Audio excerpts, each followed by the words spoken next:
Bueno, el intro que vieron ya les explica un poco de quién soy, arquitecto, papá de 3 y adicto a la velocidad. Esta es la prueba que no soy el único adicto a la velocidad en la casa. Los ingleses nos llamarían petrolhead, ¿no? Estas personas que tienen petróleo en la cabeza en lugar de otras cosas. Pero estos 3 son la razón principal, estos pequeños demonios que me sacan canas seguido. Son la razón principal por la que empecé a cuestionarme hace aproximadamente 10 años la trascendencia del diseño y de la arquitectura. No, hay una trascendencia evidente y obvia, que es la que siempre nos enseñan cuando estudias arquitectura, que es este tema de esta discusión entre estética y función, que ha surgido por más de 200 años, pero no se me hacía suficiente. Yo quería dejar un país mejor para mis hijos, y no entendía cómo nada más haciendo cosas bonitas que funcionaran iba a ser una transformación, iba a ser un cambio de verdad al fondo. A partir de ahí empecé a involucrarme muchísimo en el tema de cómo el diseño tiene correlación con las grandes metas de la sociedad. Y de lo que les voy a hablar aquí es básicamente de un par de teorías que tenemos y de cómo pensamos que el diseño puede transformar de verdad, inspirar en serio a la sociedad. Hace aproximadamente 2 años me tocó ver un documental que posiblemente muchos de ustedes han visto. De acuerdo con mi terapeuta, soy un poco obsesivo, entonces vi el documental y de repente me di cuenta que al principio hablaban de unas entrevistas que le hacían a las personas. El documental se llama Happy y habla de la felicidad. Y entonces entrevistan personas alrededor del mundo y resulta que lo dicen muy rápido en el documental y se brincan a más cosas, pero resulta que el 93% de las personas que entrevistaron, cuando les preguntan ¿tú qué quieres de la vida?, lo que contestaban era quiero ser feliz.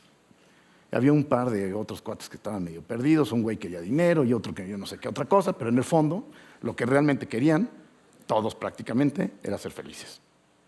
Y en ese momento pues, empecé a investigar lo que había atrás del documental y resulta que hay un estudio muy interesante en el que habla muchísimo de las entrevistas que hicieron, ¿no? Le da mucho más peso que el documental, y de repente me empecé a preguntar si posiblemente no hay ninguna otra pregunta tan contundente que podamos hacer en la sociedad como ¿qué quieres ser en la vida? Y recibir esta respuesta.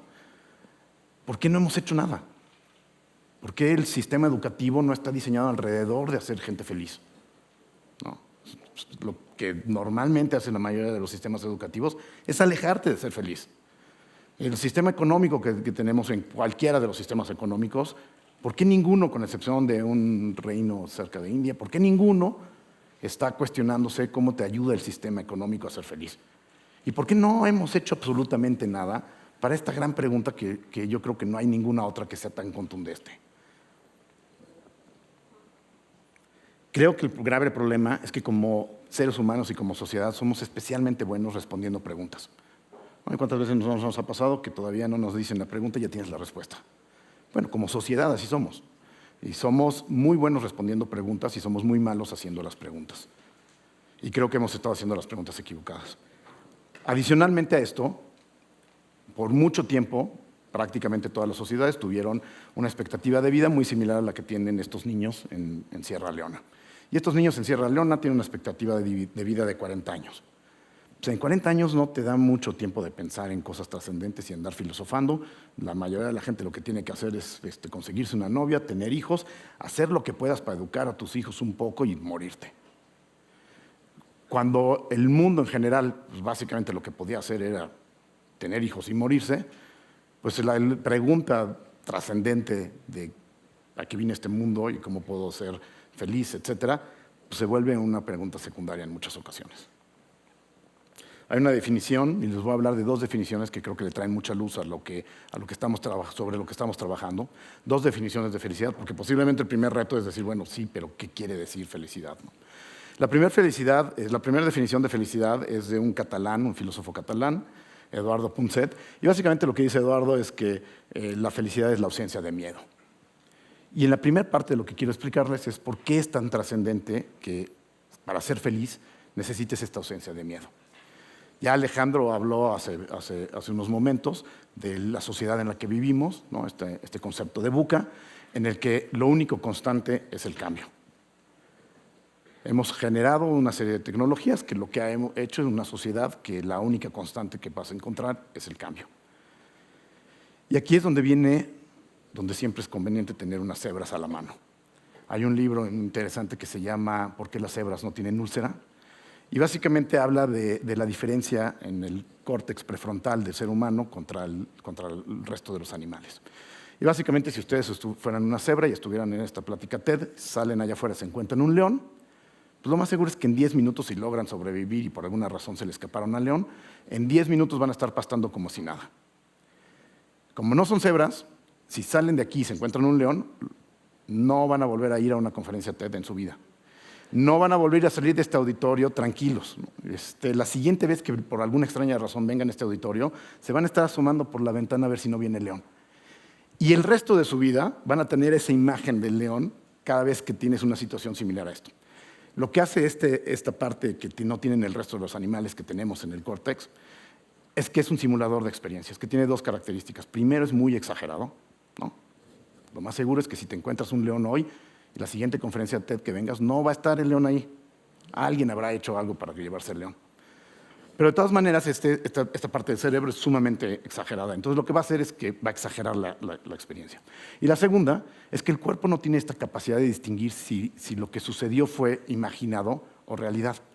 El estrés que te genera imaginar que te vas a encontrar ese león después de habértelo encontrado alguna vez es prácticamente igual que si te lo vuelves a encontrar. Entonces, cada vez que te imagines que sales y te encuentras al león, tu cuerpo va a resentir el impacto de esta experiencia como si fuera real. ¿Y qué sucede? Que el cambio, que esto que hemos logrado generar como una constante en la sociedad, pues es una de las cosas que más miedo nos genera. Y es una de las cosas que más detona el córtex prefrontal, que más va a estar generando este estrés sobre el cuerpo humano y estos daños que generaría las situaciones en realidad. Entonces, el gran reto es que como seres humanos estamos cableados para impedir ser felices cuando hay tanto cambio y tantas realidades que pueden ser paralelas o posibles. De ahí la importancia de la felicidad, de la definición de Punset de felicidad en la era en la que vivimos. Algo tenemos que hacer porque hemos construido una sociedad que lo que va a hacer es limitarnos a ser felices, porque va a ser muy complicado no tener miedo en una constante de cambio. La segunda definición es una definición que se acuña en Harvard. Harvard tiene un área de ciencias de la felicidad en la que gracias a ellos yo puedo pararme aquí y hablar de felicidad y no parecer un hippie come flores. Si no hubiera Harvard enfocado recursos y expertos y científicos a hablar de felicidad, posiblemente yo aquí no estaría ahorita tan fácilmente platicándoles de este tema. Pero lo que dice Harvard es que la felicidad es el equilibrio entre propósito, placer, y esto sucede en un contexto. ¿Y cuál es la parte más importante de esta definición? Es muy poco lo que puedes hacer para cambiarle el placer de una actividad a una persona. Hay cosas que puedes hacer, pero está muy limitado. Y está muy limitado lo que puedes hacer para que una persona entienda que tiene un propósito en sus actividades, un propósito trascendente. También se puede hacer, pero está muy limitado. Lo que sí puedes cambiar y lo que sí podemos hacer es cambiar el contexto. O sea, dónde estudia ese alumno, dónde trabaja esa persona, el ambiente físico que los rodea, eso es el contexto y eso se diseña. Y esa es la gran oportunidad que tenemos como sociedad de transformar la felicidad y el bienestar de las personas. Ahora, ¿cómo lo podemos llevar a cabo? Pues tenemos dos teorías con las que estamos trabajando para armar una tercera. La primera habla del lenguaje no verbal y está desarrollada por Amy Cuddy, también de la Universidad de Harvard, y básicamente está construida alrededor de esta idea que todos sabemos que el lenguaje no verbal, el mío, por ejemplo, hoy les está diciendo a ustedes muchas de las cosas que yo soy. Como me paro, como camino, como muevo las manos, etcétera, le está mandando un mensaje a ustedes y ustedes están interpretando, posiblemente inclusive más que de lo que estoy hablando, de mi lenguaje no verbal. Y Amy Cuddy se cuestiona si el lenguaje no verbal de una persona le dice algo a sí mismo. Y no únicamente en un nivel psicológico, sino un nivel más allá también químico. Y entonces hacen un experimento en el que encuentran que los líderes de la manada contemporáneos, el alfa, Tiene una combinación de hormonas con una densidad en el cuerpo que normalmente no la encontrarías en cualquier otra persona. Un alto testosterona y un bajo cortisol. El cortisol es la hormona que regula, que te ayuda a lidiar con el estrés. Entonces, pues sí, por un lado tomas riesgos y por otro lado sabes manejar el estrés. Si alguna de las dos no combina, pues posiblemente no eres un alfa de la manada, ¿no? El alfa de la manada que tomaba riesgos y se iba a pelear y luego se moría de úlcera o de estrés, pues no, esos genes no llegaron a hoy en día. Y ese tipo de combinación hormonal lo que hace es que la gente use su cuerpo de una manera muy específica, ¿no? Si Mick Jagger no tuviera un cortisol alto, un cortisol bajo y una testosterona alta, no haría este tipo de posturas.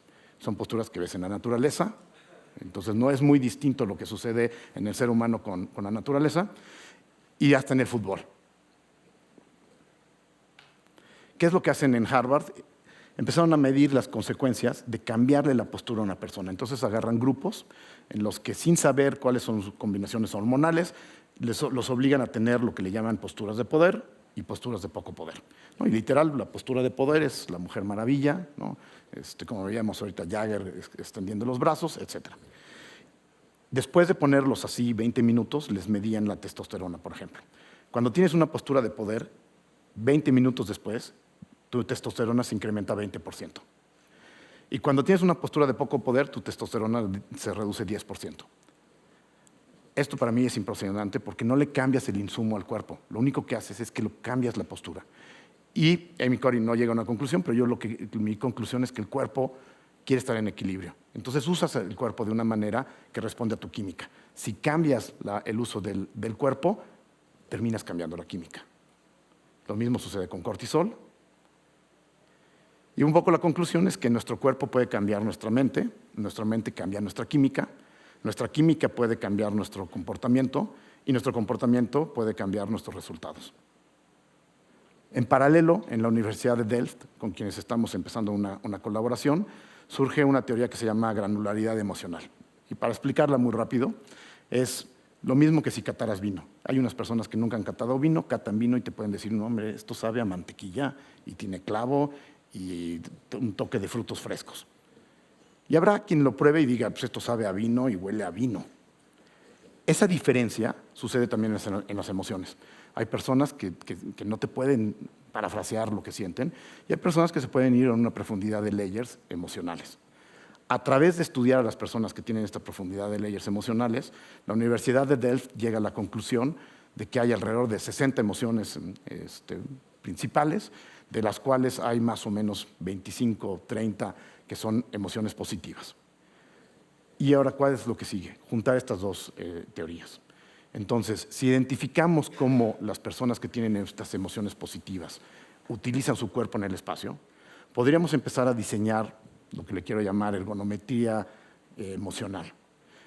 Empezar a diseñar espacios que engañen literalmente a la mente de las personas. Entonces, que lo que hagas será diseñar lugares y objetos que te hagan usar tu cuerpo como si tuvieras estas emociones positivas dentro del cuerpo.